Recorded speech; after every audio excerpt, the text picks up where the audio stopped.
아, 맞다. 이건 내 오리지널 얘기지? 제가 군대 가기 직전 20살 때였습니다. 입영날은 받아놓고 학교는 휴학해놓고 중간에 비는 백수기였죠. 그래서 백수 중 백수는 나다 싶은 마음으로 낮에도 딥슬립을 하고 있었더랬죠. 그때 벨렐렐렐렐레 벨렐렐렐렐레 여보세요. 야, 나 놀러 가도 되냐? 이때 한참 스타에 빠져있던 때라 또 스타 얘기하러 오나 아니면 PC방 가자고 왔나 하여튼 세수도 안 하고 친구를 맞이했습니다. 그런데 전화가 방금 왔는데 얘가 언제 온 거지?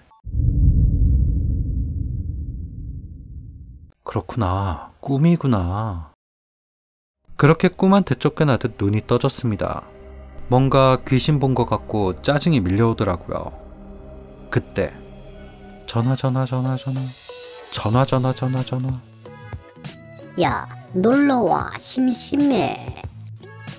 어느새 꿈은 잊은 상태로 백수 메이커 추리닝을 입고 친구 집에 도착해 친구랑 수다를 떠는데 잠깐,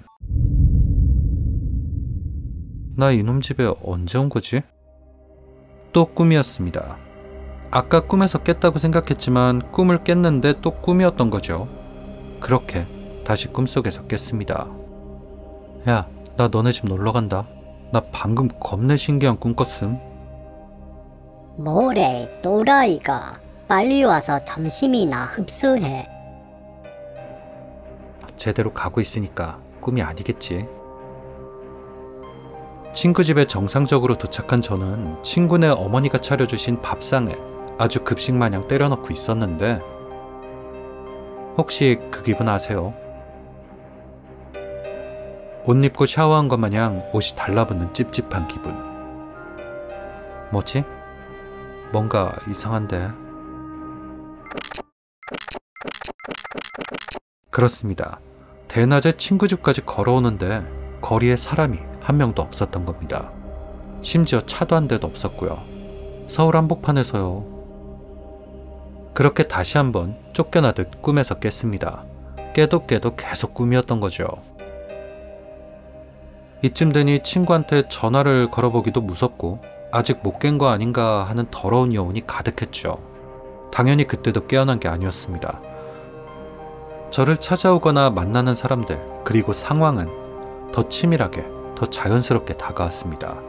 가족까지 이용해서요. 마치 누군가 못 깨어나게 하려는 듯한 악의까지 느껴졌죠. 이제는 꿈과 현실이 구분되지도 않았습니다. 나 자다가 죽은 거 아니야? 그렇게 공포영화 시나리오 같은 생각까지 떠오르던 그 순간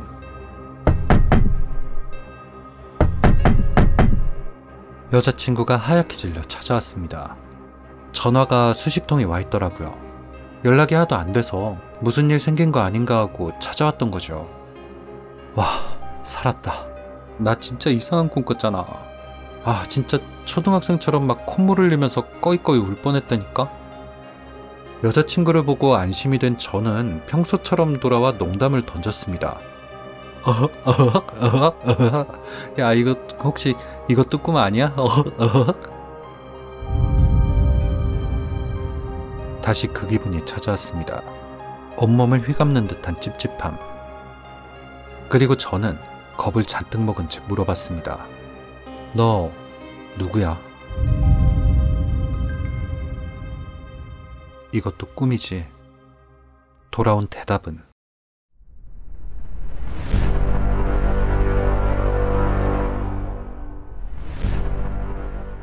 깨어나도 계속 꿈이던 저는 진짜로 깨어났습니다. 그렇게 일어나고 나니 현실이랑 감각이 확 오더라고요. 아마 꿈속이라 현실이 구분이 안 되는 것처럼 느꼈던 것 같아요. 그렇게 다가온 차가운 현실 감각, 가장 무서웠던 건 제가 솔로였다는 거죠. 치, 커플들 죽어라. 아마 곧 군대를 간다는 스트레스로 그런 꿈을 꿨던 거겠죠. 마지막 꿈에서 진짜로 깨게 해준 그 여자는 누구였을까요? 내 스타일이 아닌데. 이 이야기의 메시지는 내가 커플이었다면 영원히 못 깨어났던 건 아닐까 였습니다. 이번 편은 군대에서 꾼 신기하고 무서운 꿈 이야기입니다. 그렇습니다. 커플이 안 나온다는 거죠. 휴, 안심이. 설마 그 안에 커플이 있었던 건 아니겠... 깨어나도 깨어날 수 없었던 꿈을 꾸던 시기를 지나 무사히 입대한 무비곰씨. 평범한 군생활을 예상했으나 전투경찰로 선별되어 한 시골 경찰서로 끌려갔습니다. 저는 분명 5분 타격대로 끌려갔거든요. 그런데 시골 경찰서라 사람이 워낙 적다 보니 수중 인명구조 훈련 중에 대테러 진압 훈련을 하기도 하고 시도 때도 없이 출동하고 보직도 여러 개고 의경일도 하다가 정경일도 하다가 직원일도 하고 뭐 그랬어요. 아니 이게 무슨 끔찍한 혼종이야. 그런 2경 1경 시기를 지나 상경이 된 저는 오늘도 정말 나가기 싫은 새벽 정문 근무를 어떻게 농땡이를 칠까를 생각하며 취침을 하게 되는데 여기서 잠깐 군대와 다른 멋진 정경 내무실 자랑을 한번 하고 갈게요. 따라따라따 신병 교육대와 달리 문이 달려있는 관물대, 침낭이 아닌 소미불, 깔깔이마저 네이비색, 그리고 하이라이트, 대원들의 겨울을 책임질 라디에이터. 에휴, 이게 다 무슨 의미가 있니?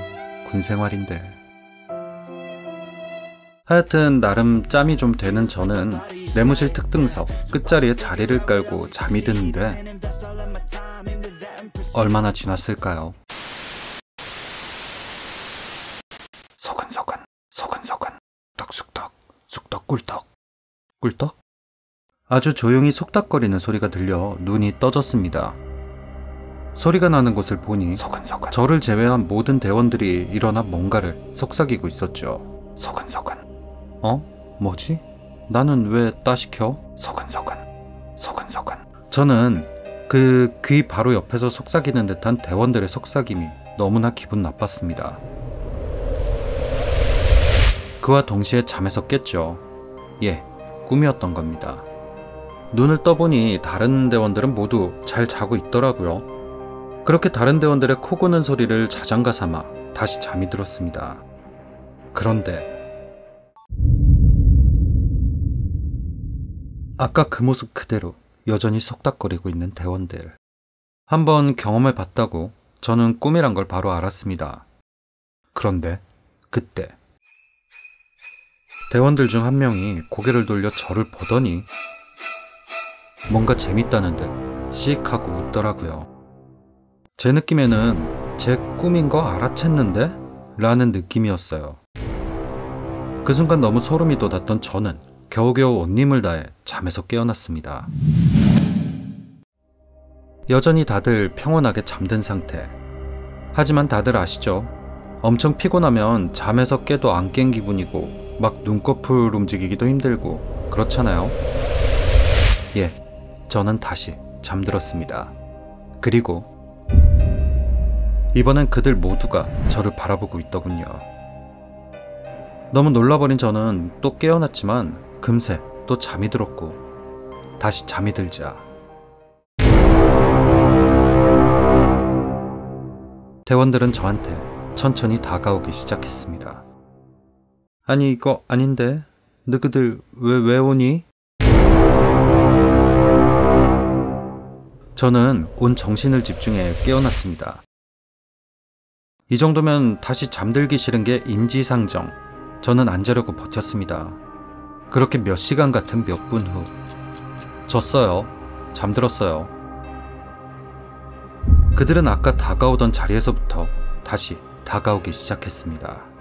저는 깨어나고 잠들고를 반복했고 그때마다 그들은 마지막 깨어날 때 그 위치에서부터 다가오기 시작했습니다. 그렇게 대원들이 다 다가왔을 때 겨우 깨어난 저는 이러다 무슨 일 나겠다 싶었죠. 그래서 서둘러 내무실을 둘러봤습니다.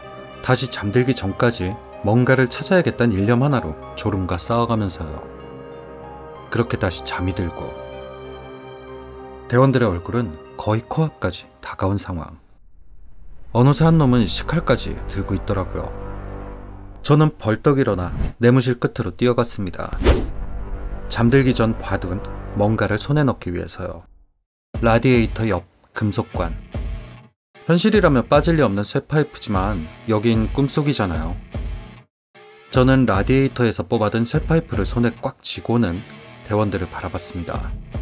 그렇게 저는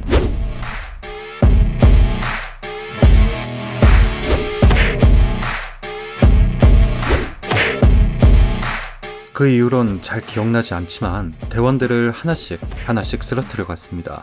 어느새 놈들이 들고 있던 식칼까지 뺏어들고요. 자세히는 기억나지 않지만 죽이지 않으면 죽을지도 모른다는 생각밖에 안 들었거든요. 그렇게 한참을 휘두른 후 정신을 차려보니 온통 피바다. 예, 이긴 겁니다. 그때 곰상경님, 곰상경님, 곰상경님, 근무 교대하실 시간이지 말입니다. 그렇게 저는 1대 다수와의 전투에선 이겼지만 근무에선 지고 말았습니다. 졸다가 걸렸거든요. 역시 군대에서 가장 무서운 건 귀신도 무서운 꿈도 아닌 새벽 근무다 라는 교훈을 남긴 경험이었습니다.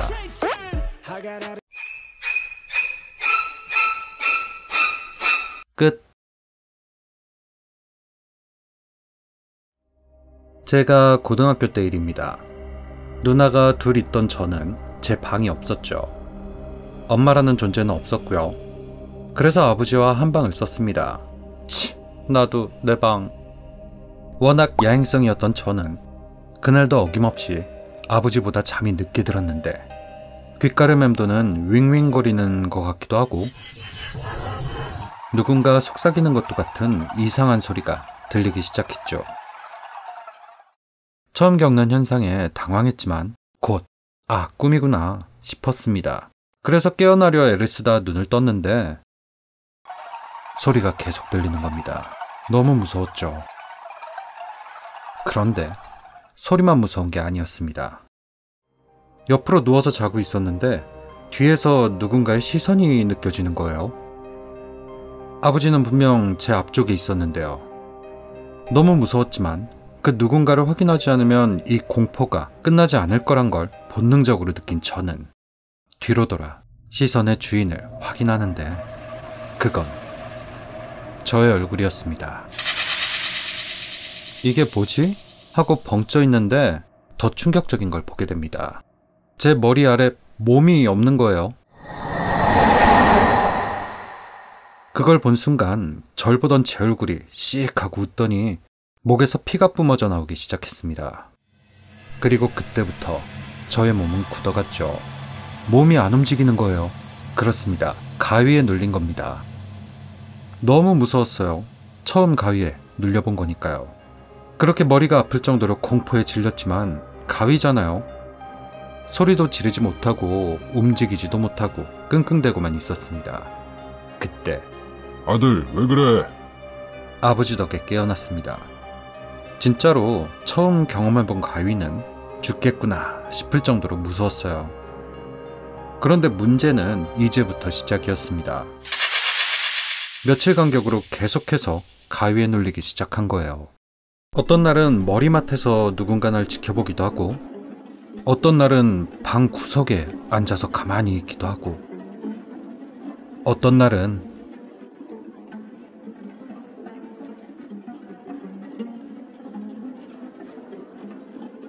겁을 주기도 하고 그렇게 가위 눌림에 끊임없이 고통받던 어느 날 큰누나가 대학 기숙사로 들어가게 되면서 저도 제 방이 생기게 됐습니다. 혼자 자면 더 무섭지 않냐고요? 아니요. 오히려 잠자리가 바뀌면 가위 눌림이 사라지지 않을까 하는 희망이 더 컸습니다. 하지만 헛된 기대였습니다. 그렇게 여전히 가위 눌림은 계속됐죠. 그러던 어느 날 사춘기 야행성병에 심하게 걸렸던 저는 친구 집에서 늦은 밤까지 꿈과 사랑에 대해 떠들다 늦게 집에 들어와 자려고 누웠는데 어디선가 들려오는 마치 누군가가 주문을 외우는 듯한 소리, 그리고 굳어져 가기 시작하는 몸, 심지어 조금씩 열리기 시작하는 방문. 너무 무서웠지만 익숙해져 있었던 걸까요? 어디선가 본 가위를 깨는 법을 떠올렸습니다. 손가락 하나만 집중해서 움직이면 가위에서 깬다는 걸 본 기억이 난 거죠. 저는 오른손 새끼손가락에 온 신경을 집중하기 시작했습니다. 조금씩 열리는 문. 문 뒤에 검은 그림자. 저 문이 다 열리면 죽을지도 몰라. 그때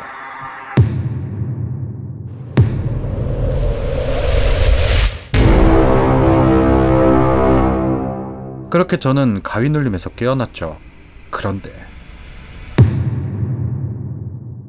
제 방문이 열려있는 거예요. 사춘기 야행성 예민병에 걸려있던 저는 항상 문을 닫고 잤거든요. 그런데 꿈에서처럼 문이 열려있는 거예요. 그렇게 거의 뜬 눈으로 아침을 맞이한 저는 아버지와 함께 아침을 먹다가 지난밤 이야기를 했습니다. 무섭고 신기한 일이었으니까요. 아버지, 어젯밤에 또 가위 눌렸는데 누가 방문을 열고 들어오더라고요. 겁나 무서웠어요. 미안하다. 엥? 미안하다고.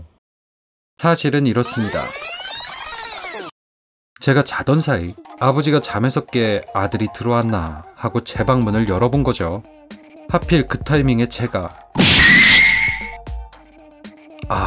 우리 아들이 반항기가 왔구나 하고 상처받으셨던 아버지. 죄송합니다. 당연히 문이 열려있죠. 아버지가 열었으니까. 뭔가 허탈하기도 하고 웃음도 나고 그 이후로는 가위에 눌린 적이 없습니다. 하지만 나중에 알게 된 사실이 하나 있었죠. 작은 누나에게 듣게 된 얘긴데, 누나 학교에 귀신의 시인 걸로 유명한 학생이 있는데 그 학생이 우리 집 바로 아래층에 산다는 거예요. 생각해보니 대수롭지 않게 지나쳤었지만 아래층에서 한 번씩 이상한 소리가 들리곤 했었거든요. 어떤 날은 목사님의 기도문 소리 같기도 했고, 어떤 날은 무당의 굿하는 소리 같기도 했고, 또 어떤 날은 스님의 연불 소리 같기도 했어요. 과연 아랫집 학생의 증상이 심해질수록 피크를 향해 달려가던 저의 가위 눌림은 아랫집과 정말 관련이 없었던 걸까요? 그렇게 가위 눌림 사건은 끝났지만 몇 년 후 다른 뭔가를 보게 되는데,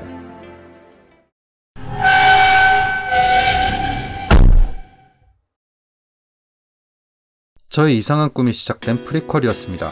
이 가위 눌림 이후 마치 뭔가 악의가 느껴지는 꿈들을 자주는 아니지만 꾸기 시작했죠. 근데 뭐 사실 이 사건 이후로 저는 가위 눌림은 귀신과는 다른 수면과학 쪽이 맞다고 생각하고 있어요. 검은 그림자도 열린 문도 아부셨고 어이없는 웃음만 남은 해프닝이었으니까요. 아마 사춘기 야행성 예민 감성병에 걸린 저의 정신상태가 만들어낸 이상수면 상태가 아니었나 싶네요. 지금은 돌아가신 아버지가 떠오를 때면 이 해프닝도 같이 떠올라요. 무서운 악몽으로서가 아닌 그리운 추억으로 말이죠.